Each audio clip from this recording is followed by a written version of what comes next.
en détention conformément à l'article 60 alinéa 3 du statut,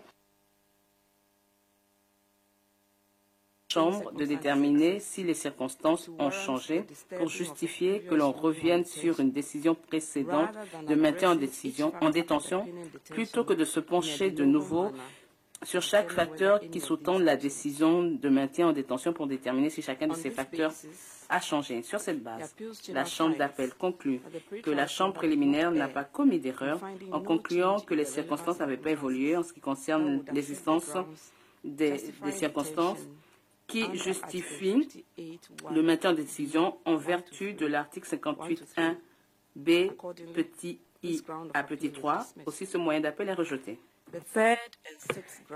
Troisième et sixième moyen d'appel. Le troisième moyen d'appel de M. Gbagbo est que la Chambre préliminaire a commis une erreur de droit en négligeant d'évaluer la valeur probante du rapport final rédigé par le groupe d'experts sur la Côte d'Ivoire, malgré la demande de M. Gbagbo. Et son sixième moyen d'appel est que la Chambre préliminaire aurait commis une erreur de fait en se basant sur les conclusions de ce rapport final, bien qu'il avait remis en question la valeur probante de ce rapport. Étant donné que ces deux moyens d'appel se chevauchent, la Chambre d'appel les traitera ensemble. En ce qui concerne le troisième moyen d'appel, la Chambre d'appel considère qu'étant donné que M. Gbagbo fait valoir que la Chambre préliminaire aurait dû réexaminer ses constatations qui étaient basées sur le rapport intermédiaire du groupe d'experts, les arguments de M. Gbagbo devant la Chambre préliminaire ne contenaient pas de nouveaux éléments de preuve dont il parle maintenant en appel.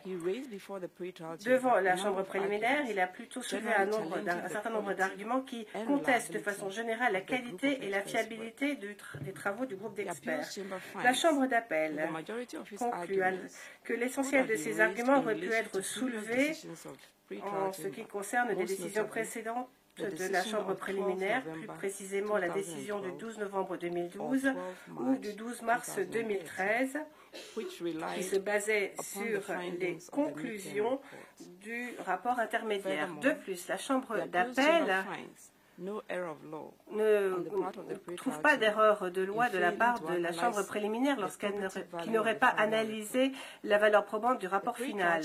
La Chambre préliminaire a en fait pris en compte les facteurs qui auraient pu avoir un impact sur la fiabilité du rapport final en ce qui concerne les normes applicables lui permettant d'évaluer les éléments de preuve qui lui sont présentés. De ce fait, le troisième moyen d'appel est rejeté. De même, la Chambre d'appel conclut que le sixième moyen d'appel de M. Gbagbo doit aussi être rejeté, étant donné qu'il ne fait que répéter les mêmes arguments que ceux que l'on trouve dans son troisième moyen d'appel. Quatrième et cinquième moyen d'appel. Au titre de son quatrième moyen d'appel, M. Gbagbo fait valoir que la Chambre préliminaire a commis une erreur de fait lorsqu'elle a considéré que la publication du rapport final ne constituait pas un changement de circonstance. Et son cinquième moyen d'appel allègue qu'il y a eu erreur de fait de la part de la Chambre préliminaire lorsqu'elle a refusé de prendre en compte les liens allégués entre l'accusation et le groupe d'experts, ainsi qu'avoir commis une erreur de droit lorsqu'elle n'a pas clarifié ce point alors que M. Gbagbo l'avait demandé. La Chambre d'appel considère que la simple publication du rapport final ne peut pas étayer l'existence d'un changement de circonstance. Ce n'est que les faits qui sont contenus dans le rapport qui pourraient être un changement de circonstance qui aurait un impact sur les facteurs requérant une détention. La Chambre d'appel remarque aussi que M. Gbagbo n'a pas indiqué quels écarts il y aurait entre le rapport intermédiaire et le rapport final et qui aurait dû être pris en compte par la Chambre préliminaire, et il n'a pas non plus indiqué quel aurait pu être l'impact de ces écarts sur la constatation de la Chambre préliminaire. De plus, en ce qui concerne le cinquième moyen d'appel, la Chambre d'appel considère que M. Gbagbo n'a pas donné la moindre évidence les moindres éléments de preuve concrètes établissant qu'il y a collusion entre le procureur et le groupe d'experts et considère que ces arguments ne sont que de nature hypothétique. Étant donné que la Chambre d'appel ne s'ingère que lorsqu'il y a erreur manifeste, la Chambre d'appel considère qu'il n'y a pas eu ce type d'erreur et de ce fait, les quatrième et cinquième moyens d'appel sont rejetés. Septième moyen d'appel. Le septième moyen d'appel de M. Gbagbo est que la Chambre préliminaire a commis une erreur de droit en concluant sans fournir de motivation que M. Gbagbo pouvait avoir accès à des fonds. Dans son document à l'appui de l'appel, M. Gbagbo fait valoir qu'il n'a à l'heure actuelle que 2 comptes en banque et qu'il n'a absolument aucun autre compte en banque. Aucun autre compte en banque n'existe. Et selon lui, la Chambre préliminaire a totalement négligé ce fait. Il a aussi fait valoir qu'il est impossible pour lui de prouver que des comptes gelés existent. Donc, les risques identifiés par la Chambre préliminaire, selon lesquels il aurait accès à d'autres comptes ou à des comptes cachés, tout ceci est basé sur des hypothèses et rien que des hypothèses, ce qui fait que M. Gbagbo ne peut absolument pas prouver qu'il y a eu changement de circonstances. La Chambre d'appel remarque que M. Gbagbo n'allègue pas qu'il y ait erreur de fait en ce qui concerne son accès à des fonds. Il fait valoir qu'il y a eu erreur de droit parce que la Chambre préliminaire n'a pas motivé sa constatation. Mais d'après la jurisprudence de la Chambre d'appel, il n'y a pas besoin de motiver ou de réexaminer à nouveau les moyens de détention lorsqu'il n'y a pas de changement de circonstances. De ce fait, il s'ensuit qu'il faudrait établir qu'il y avait un changement de circonstances en ce qui concerne la situation financière de M. Gbagbo pour étayer la soi-disant erreur de droit. Et de ce fait, étant donné qu'il n'y a pas eu d'informations supplémentaires à l'heure actuelle, depuis la décision du 13 juillet 2013 concernant des comptes en banque qui n'auraient pas été gelés, la Chambre d'appel rejette le 7e moyen d'appel de M. Gbagbo.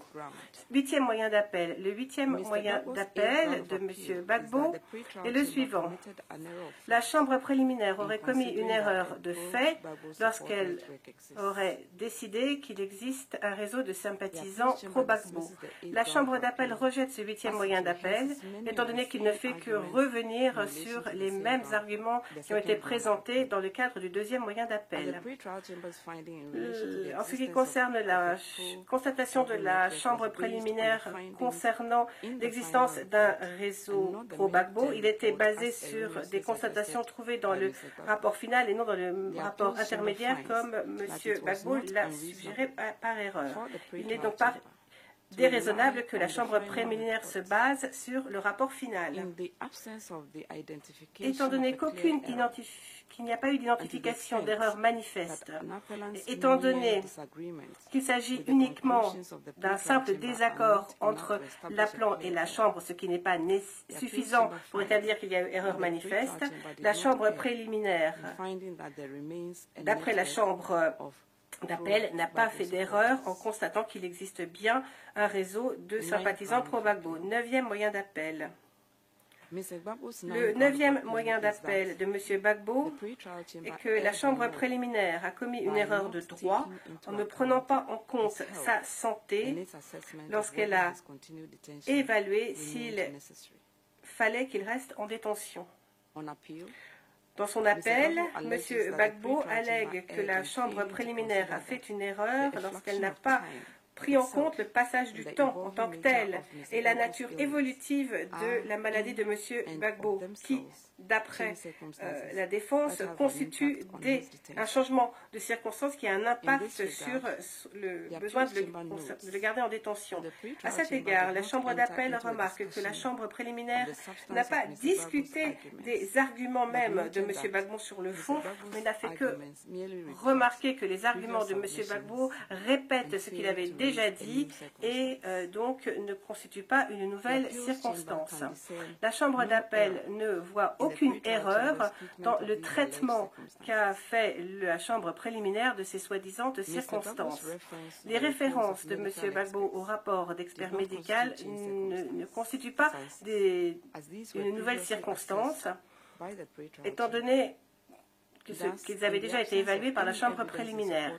Étant donné qu'il n'y a pas d'éléments de preuve permettant d'essayer ces affirmations, la Chambre préliminaire ne peut pas être en faute pour avoir rejeté les arguments de M. Gbagbo qui n'étaient que redondants. De ce fait, ce moyen d'appel est rejeté. 10e moyen d'appel. Le 10e moyen d'appel de M. Gbagbo est que la Chambre a commis une erreur de droit lorsqu'elle a évalué les critères autorisant une libération conditionnelle. M. Gbagbo considère que la Chambre préliminaire a fait une erreur en ne motivant pas en quoi les garanties offertes ne minimisaient pas les risques et justifiaient donc la libération conditionnelle. De plus, il remarque que la Chambre préliminaire devait expliquer point par point pourquoi les nombreuses mesures de sécurité proposées par les États hôtes potentiels n'atténueraient pas les risques. La Chambre d'appel constate que les arguments de M. Gbagbo concernant le manque de raisonnement de la Chambre préliminaire lorsqu'elle a rejeté la proposition émanant d'hôtes potentiels ne sont pas tenables, étant donné qu'ils portent sur des arguments qu'il a faits concernant différentes décisions déjà faites par la Chambre préliminaire. La Chambre d'appel remarque que, en ce qui concerne la période de détention en question, la Chambre préliminaire n'a pas considérer de nouvelles propositions d'étapes hautes potentielles, étant donné qu'aucun candidat ne s'est présenté. De ce fait, la Chambre d'appel considère que les tentatives de M. Gbagbo pour rouvrir ce débat en appel, alors que ce sujet a déjà été tranché par la Chambre préliminaire dans le cadre des décisions précédentes, et étant donné que ces arguments ne sont pas soulevés dans la décision attaquée, le moyen doit être rejeté. Pour toutes ces raisons, la Chambre d'appel considère qu'il convient donc de rejeter tous les moyens d'appel et de confirmer la décision attaquée. Comme je l'ai dit au départ, Monsieur le juge Erkki Kurula joint une opinion séparée et Madame le juge Anita Ušacka joint une opinion dissidente à cet arrêt. Le juge Kurula considère que l'absence de motivation suffisante dans la décision de la Chambre préliminaire du 13 juillet 2012 rend l'évaluation d'un changement de circonstances en ce qui concerne l'examen de la détention très problématique. D'après lui, ceci se reflète dans l'évaluation de la Chambre préliminaire de ses moyens de détention, des moyens portant sur la moyens de détention au titre de l'article 58.1, petit b, petit 2 et petit 3 du statut. Étant donné que les motifs de détention au titre de l'article 58.1b du statut ne représentent des alternatives, il aurait considéré que la détention continue de M. Gbagbo serait justifiée uniquement au titre de l'article 58.1 petit b petit 1 et non pas en vertu des articles 58.1 petit b, 2 et 3 du statut. En ce qui concerne le juge Ušacka, elle considère que la Chambre préliminaire aurait dû prendre en compte, lorsqu'elle a rendu sa décision d'ajournement, la durée raisonnable de la détention de M. Gbagbo et toute prolongation qui pourrait être provoquée par cet ajournement. Madame le juge Ušacka considère que la décision d'ajournement est un changement de circonstance qui aurait dû obliger la Chambre préliminaire à réexaminer les fondements sur lesquels M. Gbagbo est maintenu en détention. D'après elle, il existe un changement de circonstances parce que la décision d'ajournement a jeté un doute sur les éléments de preuve qui sous-tendent les charges dans leur ensemble et que ces doutes abaissent nécessairement et naturellement le seuil de la preuve tel qu'énoncé à l'article 58.1a du statut. Ayant conclu un changement de circonstances, Madame le juge Ušacka aurait accueilli les premiers et deuxièmes moyens d'appel, renversant donc la décision attaquée et renvoyant ces questions devant la chambre préliminaire pour réexamen, y compris un examen de novo de l'article 58.1a et b du statut. Ceci met un terme à la lecture de ce résumé d'arrêt. Je vous remercie.